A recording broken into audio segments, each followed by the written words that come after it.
अध्याय 3 नीति के दोहे। रचयिता है रहीम। रहीमदास जी का जन्म 1556 ईस्वी को लाहौर में और मृत्यु सन 1626 ईस्वी को हुई। रहीम का पूरा नाम अब्दुल रहीम खान खाना था। इनको खान खाना अर्थात खान ए खाना, जिसका तात्पर्य है खानों में खान या खानों के खान, की उपाधि अकबर ने दी थी। गुजरात के युद्ध में शौर्य प्रदर्शन के कारण अकबर इनसे अत्यंत प्रसन्न थे और प्रभावित होकर अकबर ने इनको खान खाना की उपाधि दी। इनके पिता बैरम खान ने मुग़ल बादशाह हुमायूं की मृत्यु के बाद अकबर के संरक्षक का दायित्व निभाया था। बैरम खान जो थे वो बाबर की सेना में भर्ती हुए थे और उन्होंने सेना में रहते हुए अपनी वीरता का परिचय दिया। बाद में बाबर की मृत्यु के बाद हुमायूं के विश्वास पात्र बन गए थे और हुमायूं की मृत्यु के बाद अकबर के संरक्षक के रूप में भी इन्होंने कार्य किया है। अकबर जब 14 वर्ष के थे तभी उनको राजगद्दी पर इन्होंने बैठाया बैरम खान ने, और उनके संरक्षक बनकर रहे। रहीम बचपन से ही साहित्य प्रेमी और बुद्धिमान थे। उन्हें अपने माता पिता से वीरता, राजनीति, दानवीरता तथा काव्य जैसे गुण विरासत में मिले थे। रहीम का व्यक्तित्व बहुत प्रभावशाली था। वे सामंजस्यवादी थे।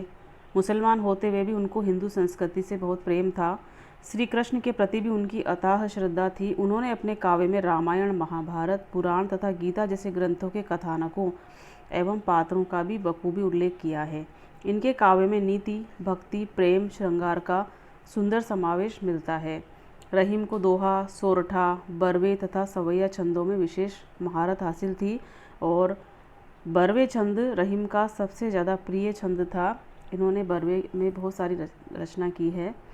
इनको ब्रज, अवधी, खड़ी बोली में भी विशेष ज्ञान था। इसमें इन भाषाओं में काव्य रचना की। अरबी, तुर्की, फारसी, संस्कृत, हिंदी के अच्छे जानकार थे। उनकी प्रमुख कृतियां हैं दोहावली, बरवे नायिका भेद, रास पंचाध्यायी, मदनाष्टक तथा नगर शोभा। अपने अनुभवों को उन्होंने जिस सरल शैली में व्यक्त किया है वह अद्भुत है। गहरी से गहरी बात भी रहीमदास जी ने बहुत ही सरलता से सीधी सादी भाषा में कही है। प्रस्तुत पाठ में चयनित रहीम के दोहों द्वारा हमें परोपकार, सज्जनता, पर दुख कातरता, स्वाभिमान एवं लोक व्यवहार की सीख मिलती है। दीनों पर दया करने वाला दीन बंधु भगवान तुल्य होता है। मांगने से मनुष्य की महत्ता घटती है। उत्तम स्वभाव वाले मनुष्य को कुसंग दुष्प्रभावित नहीं करते। सज्जन परोपकार के निमित्त ही संपत्ति का संग्रह करते हैं। धनी पुरुष निर्धन होने पर अपने अतीत की चर्चा ऐसे करते हैं जैसे आश्विन मास के जल विहीन बादल गरजते हैं। अच्छे लोगों के रूठने पर उन्हें मना लेना चाहिए। आँख से निकलने वाले आंसू घर भेदी की तरह हमारी व्यथा को जग जाहिर कर देते हैं। काम पड़ने व काम निकलने पर लोगों का व्यवहार भिन्न भिन्न होता है। इन्हीं सब बातों को और इन्हीं सभी नैतिक ज्ञान को हम इनके दोहों के माध्यम से पढ़ेंगे। नीति के दोहे। पहला दोहा है, रहीमन देख बड़ेन को लघु न दीजिए डारी, जहाँ काम आवे सुई कहा करे तलवारी। इनके सभी दोहों में दृष्टांत अलंकार है, तो यहाँ पर सुई और तलवार के दृष्टांत के माध्यम से रहीमदास जी सीख देते हैं कि जहाँ पर छोटी वस्तुएं काम आ सकती है वहाँ पर बड़ी वस्तुएं काम नहीं कर सकती, या हमें बड़े व्यक्तियों से पहचान हो जाए, बड़े लोगों से जान पहचान हो तो छोटे साथियों का त्याग नहीं करना चाहिए, उनकी उपेक्षा नहीं करना चाहिए, क्योंकि जहाँ पर सुई काम आती है वहाँ तलवार कुछ नहीं कर सकती है। रहीमन देख बड़ेन को, रहीमदास जी कहते हैं कि बड़ेन को देखी, बड़ेन अर्थात बड़े लोगों को देखकर लघु न दीजिए डारी, छोटे लोगों का त्याग मत कर दीजिए। डारी अर्थात त्याग करना, त्याग मत कर दीजिए। जहाँ काम आवे सुई, जहाँ सुई काम आती है अर्थात वस्त्र सिलने के लिए सुई का काम लेना पड़ता है, तो उस काम को तलवार नहीं कर सकती। इसी प्रकार जीवन में भी बहुत से काम ऐसे होते हैं जिनको बड़े व्यक्ति नहीं कर सकते, लेकिन छोटे व्यक्ति आसानी से कर सकते हैं। उपदेशात्मक शैली में व्यवहारिक ज्ञान यहाँ पर रहीमदास जी ने दिया है। दूसरा है, एक सादे सब सदे, सब सादे सब जाए, रहीमन मूलय सी जीवो फूले फले अघाए। यहाँ पर रहीमदास जी कहते हैं कि व्यक्ति को उस व्यक्ति या वस्तु को संभालना चाहिए या उसको महत्व देना चाहिए जो अन्य सभी का आधार है, अन्य सभी का मूल है। उस एक को साध लेने से अन्य सभी व्यक्ति या वस्तु भी वश में आ जाते हैं। जैसे वृक्ष की केवल जड़ में जल सींचा जाए तो सारा वृक्ष हरा भरा हो जाता है, फलता फूलता रहता है। उसी प्रकार एक के साधे सब सधे, एक को साधने से सब सध जाए, ऐसा काम करना चाहिए। सब साधे सब जाए, यदि हम उस एक को छोड़कर सभी को साधने का प्रयास करेंगे तो सभी चले जाएंगे। रही मन मूलई सींच वो, जिस प्रकार से जड़ को सींचने से फूले फले अघाय, अघाय का अर्थ होता है जी भरकर मन चाहा, वृक्ष फूलता है। इसमें भी दृष्टांत अलंकार है, शैली उपदेशात्मक है और व्यवहारिक ज्ञान की सीख दी गई है। अगला दोहा है कदली सीप भुजंग मुख। कदली सीप भुजंग मुख, स्वाति एक गुण तीन, जैसी संगति बैठिए तैसो ही फल दीन। कदली अर्थात केला, केला, सीप अर्थात नदियों में समुद्र में जो सीप निकलता है, कीट होता है जिसका खोल बना होता है और उसके अंदर मोती बनता है। भुजंग अर्थात सर्प, सांप। मुख, स्वाति, स्वाति एक नक्षत्र का नाम है जिसके होते हुए वर्षा की बूंद अलग अलग रूप धारण कर लेती है। स्वाति एक गुण तीन, तो इन तीनों में अलग अलग प्रकार से वर्षा की जब बूंद गिरती है तो तीन गुण धारण कर लेती है। जैसी संगति बैठिए, जैसी आप संगति करोगे, जैसे लोगों के साथ बैठोगे, उठोगे या व्यवहार करोगे, तैसो ही फल दिन, वैसा ही फल हमको प्राप्त होगा। अर्थात हमारा व्यवहार, हमारा व्यक्तित्व भी वैसा हो जाएगा। यहाँ पर कदली अर्थात केला, केला के कहते हैं कि केले स्वाति नक्षत्र में जो बूंद गिरती है, यदि केले के वृक्ष पर गिरेगी तो कपूर बन जाती है, और यदि सीपी में गिरती है तो मोती बन जाती है, और सर्प के मुख में गिरेगी तो विष बन जाती है। इस प्रकार भिन्न भिन्न प्रकार की संगति से भिन्न भिन्न प्रकार के फल मिलते हैं। अगला दोहा है काज परे कछु और है, काज सरे कछु और, रही मन भौरी के भय, नदी सिरावत मोर। यहाँ पर जीवन में स्वार्थपूर्ण व्यवहार का वर्णन किया गया है कि काज परे कछु और है। जब हमें किसी से काम पड़ता है तो हमारा व्यवहार कुछ और होता है, और काज सरे कछु और, काम निकल जाता है तो हमारा व्यवहार बदल जाता है, यह हमारा या किसी और का हमारे प्रति। रहीमन भंवरी के भय, भंवरी अर्थात, भंवरी से तात्पर्य है दूल्हे दुल्हन जो अग्नि के फेरे लगाते हैं, भंवरे उसको भंवरी बोलते हैं। नदी सिरावत, सिरावत मतलब बहा देते हैं। मोर अर्थात दूल्हा जो अपने सहरे के ऊपर बांधता है उसे कहते हैं मोर। तो रहीमदास जी कहना चाहते हैं कि संसार में काम पड़ने और काम निकल जाने पर लोगों का व्यवहार भिन्न भिन्न हो जाता है। काम निकल जाने पर उपेक्षा कर दी जाती है। जैसे दूल्हे के सहरे पर जो मोर बनता है उसी को देख लीजिए, विवाह के समय उसको बहुत सम्मान देते हैं, उसको बहुत आदर से रखते हैं, बहुत प्रेम से रखते हैं, और जब फेरे पड़ जाते हैं, विवाह संपन्न हो जाता है, तब उसको नदी में बहा दिया जाता है। तो दृष्टांत के माध्यम से यहाँ पर व्यंग्य किया है स्वार्थपूर्ण व्यवहार पर। इसके बाद है जो रहीम उत्तम प्रकृति का करी सकत कुसंग। जो रहीम उत्तम प्रकृति का करी सकत कुसंग, चंदन विष व्यापत नहीं, लपटे रहत भुजंग। रहीमदास जी उत्तम स्वभाव वाले व्यक्तियों के बारे में कहते हैं कि कुसंग उनका कुछ भी बिगाड़ नहीं सकता। जो रहीम उत्तम प्रकृति, उत्तम स्वभाव वाले होते हैं, अच्छे स्वभाव वाले होते हैं। का मतलब क्या, करी सकत कर सकता है, कुसंग अर्थात बुरी संगति। चंदन विष व्यापत नहीं, चंदन के पेड़ पर विष का प्रभाव नहीं होता। लपटे रहत भुजंग, भले ही कितने ही सर्प उस पर लिपटे रहें, लेकिन सर्प का जो विष है वो चंदन के वृक्ष को प्रभावित नहीं कर पाता है। इसी प्रकार जो अच्छे लोग होते हैं उनके स्वभाव पर कुसंगति का प्रभाव नहीं पड़ता है। यहाँ पर का करी सकत कुसंग, का करी सकत कुसंग, इसमें अनुप्रास अलंकार है और ब्रज भाषा में नैतिक ज्ञान दिया गया है। अच्छे स्वभाव वाले व्यक्तियों का वर्णन किया गया है। इसके बाद है रूठे सजन मनाइए, जो रूठे सो बार, रहीमन फिरी फिरी पोहिए, टूटे मुक्ताहार। रूठे अर्थात नाराज हो, जो नाराज़ हो जाते हैं वो सूजन। सूजन अर्थात अच्छे जन, सज्जन, अच्छे व्यक्ति, उनको मना लीजिए। जो रूठे सो बार, यदि वो बार बार रूठ जाते हैं, 100 बार भी रूठ जाएं तो भी उनको मना लेना चाहिए। रहीमन फिरी फिरी पोही है। रहीमदास जी कहते हैं बार बार पिरोते हैं। टूटे मुक्ताहार, यदि मोती की माला टूट जाती है तो हम उसे फेंकते नहीं हैं, हम उनकी कीमत पहचानते हैं, इसीलिए हम उनको बार बार पिरो लेते हैं। उसी प्रकार यदि सज्जन व्यक्ति नाराज़ हो जाए तो 100 बार भी रूठ जाए, भले कितने भी बार रूठ जाए, हमें उसको मना लेना चाहिए, क्योंकि सज्जनों की मित्रता बहुत मूल्यवान होती है। तो यहाँ पर दृष्टांत के माध्यम से सज्जन व्यक्तियों के गुणों को बताया गया है। फिरी फिरी में पुनरुक्ति प्रकाश अलंकार है। इसके बाद अगला दोहा है, तरुवर फल नहीं खात है, सरबर पियहि न पान, कही रहीम पर काजहित, संपत्ति संचयी सुजान।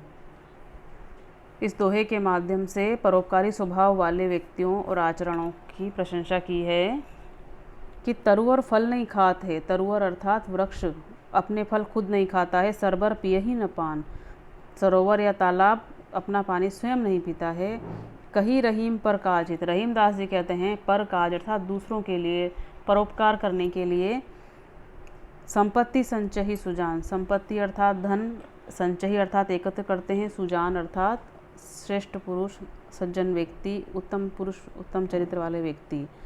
तो यहाँ पर सरल शब्दों में रहीमदास जी ने कहा है कि परोपकार के लिए ही सज्जन व्यक्ति संपत्ति का संचय करते हैं, ताकि दूसरे व्यक्ति उनके धन का लाभ उठा सकें। संपत्ति संचयी सुजान में अनुप्रास अलंकार है और दृष्टांत अलंकार पूरे दोहे में है। अगला दोहा है, थोते बादर कुंवर के जो रहीम गहरात। थोते अर्थात खाली, पानी से रहित। कुंवर अर्थात भारतीय पंचांग के अनुसार अश्विन जो महीना होता है उसको लोक भाषा में कुंवर कहते हैं। जो रहीम गहरात, गहरात अर्थात गरजते हैं। धनी पुरुष निर्धन भय, करे पाछली बात। यदि धनी व्यक्ति, अमीर व्यक्ति, धनवान व्यक्ति यदि निर्धन हो जाते हैं तो वो बार बार अपनी पिछली संपन्नता की बातों को ही करते रहते हैं। यहाँ पर दृष्टांत के माध्यम से रहीमदास जी कुंवर मतलब एक नैतिक शिक्षा दे रहे हैं कि जैसे कुंवर के महीने में खाली बादल, गरजने वाले बादल वर्षा ऋतु नहीं करते हैं, लेकिन सिर्फ वो दिखावा करते हैं गरजने का। इसी प्रकार से यदि धनी व्यक्ति जब कभी निर्धन हो जाता है तो पिछली संपन्नता के दिनों की बातों को याद करता है। अगला दोहा है, रहीमा नसवा नयन ढरी, जिये दुख प्रकट करे, जाहि निकारो गेहते कस न भेद कह देई।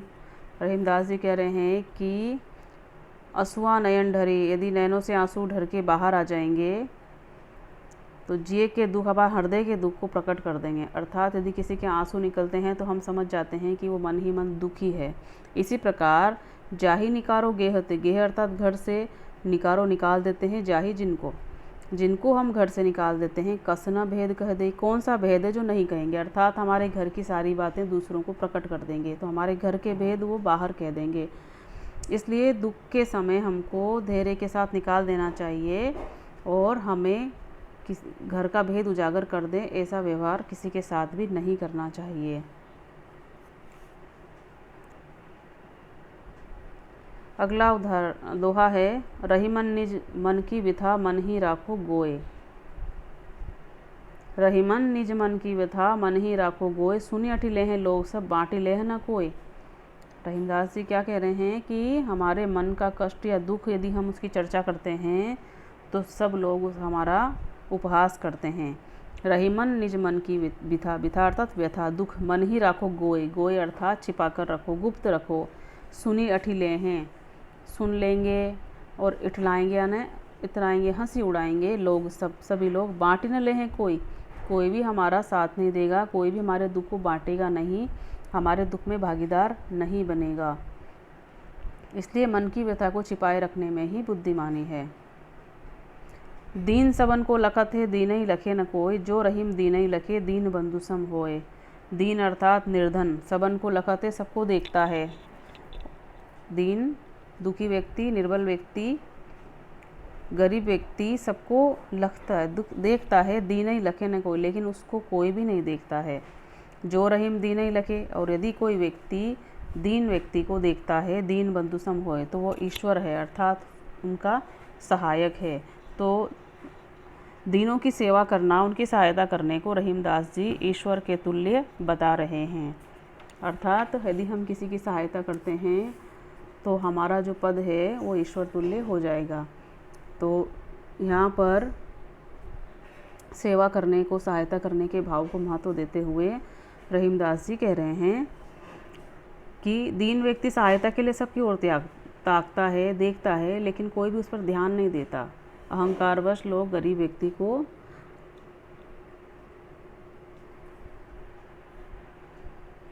देखते भी नहीं है, उसकी सहायता नहीं करते हैं और उसका निरादर भी कर देते हैं। लेकिन यदि कोई गरीब व्यक्ति की सहायता करता है, दीन व्यक्ति, तो दीन बंधु ईश्वर के समान ही समझना चाहिए। दुर्बलों की सहायता करने का यहाँ पर संदेश दिया गया है। दोनों रहीमन एक से जोलो बोलत नाही। रहीमदास जी कह रहे हैं कि जो बोलते नहीं हैं वो दोनों एक जैसे दिखाई देते हैं। जान परत है काकपिक ऋतु बसंत के माही। कौवा और कोयल के उदाहरण के माध्यम से रहीमदास जी ने बताया है कि जब तक मुंह से बोलते नहीं हैं तब तक हमको सभी व्यक्ति एक जैसे प्रतीत होते हैं। जैसे कौवा और कोयल बाहर से एक जैसे रूप रंग वाले दिखते हैं, लेकिन इसमें जब बसंत ऋतु के समय में कोयल कूकती है और कौवा काँव काँव करता है तो हमें पता चलता है कि इनमें से कौन गुणवान है, कौन गुणहीन है। अर्थात कोयल गुणवान है, उसकी मीठी वाणी है, और कौवा काँव काँव करके कर्कश ध्वनि करता है, इसलिए वो गुणहीन है। तो इन दोनों के दृष्टांत के माध्यम से सरल भाषा में रहीमदास जी ने संदेश दिया है कि रूप रंग एक जैसा होने से कोई समान गुणवान नहीं हो सकते। उनके व्यवहार करने से ही पता चलेगा कि इनमें से गुणवान कौन है। बड़े बड़ाई ना करे, बड़ो न बोले बोल, रहीमन हीरा कब कहे, लाख टका मेरो मोल। बड़े अर्थात बड़े व्यक्ति, महान व्यक्ति, श्रेष्ठ व्यक्ति बड़ाई ना करे, अपनी प्रशंसा नहीं करते हैं। बड़ो न बोले बोल अर्थात बड़े बोल बोलना अर्थात होता है बड़ा चढ़ाकर बातें करना, मुहावरा है ये, बड़े बोल बोलना। तो बड़ो न बोले बोल, रहीमन हीरा कब कहे, लाख टका मेरो मोल। रहीमदास जी कह रहे हैं कि हीरा खुद कब कहता है, स्वयं कब कहता है कि मेरा मूल्य बहुत ज़्यादा है, लाखों रुपयों में है। यहाँ पर हीरे के दृष्टांत के माध्यम से रहीमदास जी अपनी प्रशंसा करने वालों को बड़बोले कह रहे हैं, और जो श्रेष्ठ व्यक्ति होते हैं, गंभीर स्वभाव वाले महान व्यक्ति होते हैं, अपने मुख से अपनी बड़ाई कभी नहीं करते हैं, अहंकार पूर्वक बातें नहीं करते हैं। यहाँ पर अनुप्रास अलंकार भी है और दृष्टांत भी है, बड़े बड़ाई में और बड़ो न बोले बोल, इसमें अनुप्रास अलंकार है। बिगड़ी बात बने नहीं, लाख करो किन कोय, रहीमन फाटे दूध को मथे न माखन होए। रहीमदास जी कह रहे हैं कि बिगड़ी हुई बात बने नहीं, बनती यानी वापस प्रतिष्ठा प्राप्त नहीं कर पाती है। लाख करो किन कोय, क्या लाख मतलब लाखों, करो अर्थात करो, किन कोय प्रयास करें, हम लाख ही प्रयास कर लें, किन मतलब चाहें, कोई। रहीमन फाटे दूध को, जिस प्रकार से रहीमदास जी कह रहे हैं जिस प्रकार से फटे हुए दूध को मथने से मक्खन नहीं निकल सकता, उसी प्रकार से यदि बात बिगड़ गई है तो हम कितने भी प्रयास कर ले, लेकिन वो पुनः वैसी नहीं होगी जैसी पहले थी। समाज में एक बार सम्मान चला गया तो उसे प्राप्त करना असंभव सा हो जाता है। जिस प्रकार से दूध यदि फट जाता है तो कितना भी मथो मक्खन नहीं निकलता है। तो प्रतिष्ठा हमारी एक बार चली जाती है तो उसे प्राप्त करना बहुत मुश्किल हो जाता है। विपत्ति भय धन ना रहे, रहे जो लाख करोड़। रहीमदास जी कहते हैं कि विपत्ति के समय जब बुरे दिन आते हैं मनुष्य के, तो उसके पास चाहे लाखों करोड़ों रुपए क्यों ना हो, वो भी सब समाप्त हो जाते हैं, धन सारा नष्ट हो जाता है। नभ तारे छिपी जात है, ज्यों रहीम भय भोर। रहीमदास जी कहते हैं कि जिस प्रकार भोर के समय आसमान के, आकाश के असंख्य तारे होते हैं वो भी छिप जाते हैं, इसी प्रकार बुरा समय जब आता है तो हमारे पास कितनी भी धन संपत्ति हो वो हमारा साथ छोड़ जाती है, अर्थात मनुष्य की प्रतिष्ठा भी कम हो जाती है। अगला दोहा है, मांगे घटत रहीम पद, कितोब करो बड़ी काम, तीन पेग बसदा करो तऊ बावने नाम। रहीमदास जी कह रहे हैं कि यदि हमने मांगकर कोई कितना भी महान कार्य किया हो या हाथ फैलाकर याचना करके कितना भी बड़ा काम किया हो तो भी हमारा गौरव, हमारी प्रतिष्ठा कम हो जाती है। जिस प्रकार भगवान ने राजा बलि से दान लेने गए तो उन्होंने पूरी पृथ्वी को 3 पैर में ही नाप लिया, इतना बड़ा काम किया उन्होंने, लेकिन क्योंकि उन्होंने दान मांगा था, मांगकर ये काम किया है, इसलिए उनका नाम बोना ही रहा, तो इस प्रकार से उनकी प्रतिष्ठा कम हुई, उनका नाम वामन ही पड़ा।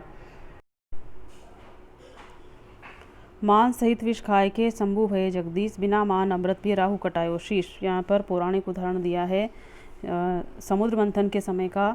जब समुद्र मंथन से विष निकला तो उस विष का क्या किया जाए कि पृथ्वी को नाश होने से बचाया जा सके। इसके लिए भगवान शिव ने उस विष को पूरे सम्मान सहित पी लिया, अर्थात विष पिया उन्होंने जगत के कल्याण के लिए, इसलिए वो जगदीश अर्थात जगत के ईश्वर कहलाए। लेकिन राहु नाम के दैत्य ने छिपकर देवताओं के बीच छिपकर और अमृत पीना चाहा ताकि वो अमर हो सके और देवताओं के समान महत्व पा सके, तो उसने छिपकर पिया, बिना मान के पिया, इसलिए उसको शीश कटाना पड़ा। ये उदाहरण यहाँ पर दिया है, अर्थात हमें स्वाभिमान पूर्वक जीवन बिताने का संदेश दिया है कि हमें कितना भी मूल्य चुकाना पड़े, लेकिन हमें भले ही हम विष पी लें लेकिन सम्मान पूर्वक जीवन जीना चाहिए। अर्थात हमें सहन करना पड़े, हमें जगत के कल्याण के लिए अपमान भी सहन करना पड़े तो कर लेना चाहिए। रहीमन जीवा बावरी कही गई सरग पताल, आपू तो कहीं भीतर रही जूती खात कपाल। यहाँ पर रहीमदास जी कहते हैं कि हमें सोच समझकर व्यवहार करना चाहिए। हमें व्यवहारिक शिक्षा दे रहे हैं कि ये जीभ बड़ी नादान है, बावरी है, बोलते समय कुछ भी अनुचित उचित का ध्यान नहीं रखती है। बावरी का अर्थात यहाँ पर आवेश से ग्रसित है। कही गई सरग पाताल, स्वर्ग और पाताल की अनर्गल बिना सोचे समझे बातें कर गई। आपू तो कहीं भीतर रही, अर्थात खुद तो बात करके मुंह के भीतर चली गई, सुरक्षित हो गई। जूती खात कपाल, जूती खात अर्थात अन्याय, अपमान आदि जो फल पड़ेंगे उसके बोलने के फलस्वरूप वो तो मनुष्य के सिर को ही भोगने पड़ते हैं। अमृत ऐसे वचन में रहीमन रिस की घास। रहीमदास जी कह रहे हैं कि अमृत ऐसे वचन में, मधुर से जो वचन हैं उनमें रिस अर्थात क्रोध की, घास अर्थात गांठ, अप्रिय मेल हो जाता है ना। तो जैसे मिश्री में मिली निरस बाँस की फांस, जैसे मिश्री अर्थात मीठा जो पदार्थ होता है मिश्री, उसमें बाँस की अगर फांस आ जाती है, नीरस अर्थात जिसमें रस नहीं होता है, यदि वो आ जाती है, तिनका आ जाता है, तो वो हमें कितना बुरा प्रतीत होता है।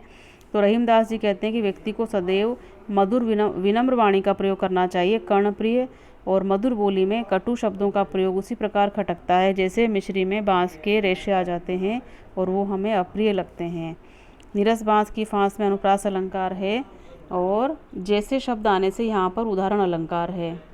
तो उदाहरण के माध्यम से हमको ये व्यवहारिक सीख दी गई है कि हमें हमेशा सही शब्दों का प्रयोग करना चाहिए, हमेशा विनम्र रहना चाहिए और मधुर वाणी में व्यवहार करना चाहिए। ये रहीमदास जी के दोहे हैं।